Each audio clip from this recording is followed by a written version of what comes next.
On a lonely hillside in Brazil, two men were found laying dead, and their eyes were covered with these strange lead masks. Their bodies were neatly arranged, and they had a strange note laying at their side. To this day, nobody knows exactly what happened to these men, but we do know that it ended up being one of the strangest mysteries in all of Brazil's history. August of 1966, a young boy was flying a kite on a hill near Rio de Janeiro. This is when he stumbled upon a horrific sight. Two men were laying side by side in the grass.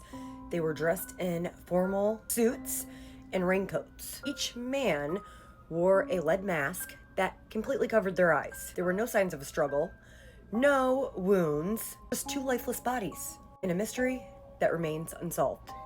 The two men ended up being identified as Manuel Pereira de Cruz and Miguel Jose Viana.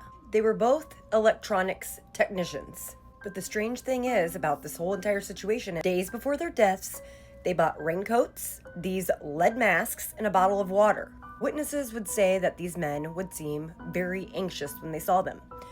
But nobody knows that they went up to that hill and why they went up to that hill that fateful night. Next to their bodies lay a note that had cryptic instructions on it.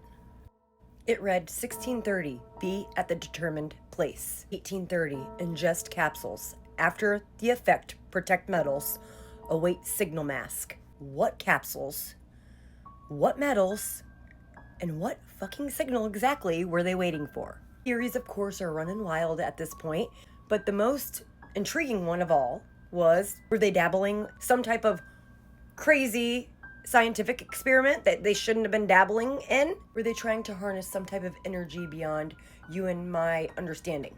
Others claim that they're part of a spiritualist group. They were like conducting some type of ritual and mixing electronics with it, perhaps believing the masks would shield them from deadly radiation. And then there are the UFO theories. Witnesses reported strange lights hovering in the sky the night of their deaths. Were the men waiting for contact with something not of this world?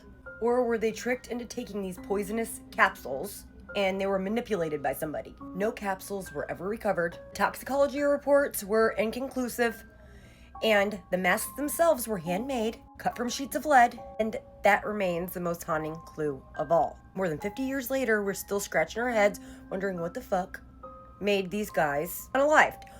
What caused them to go to the top of that hill and wear these weird handmade lead masks? We don't know what signal they were looking for, and whatever they were trying to protect themselves from might still be out there. Let me know what you think of this strange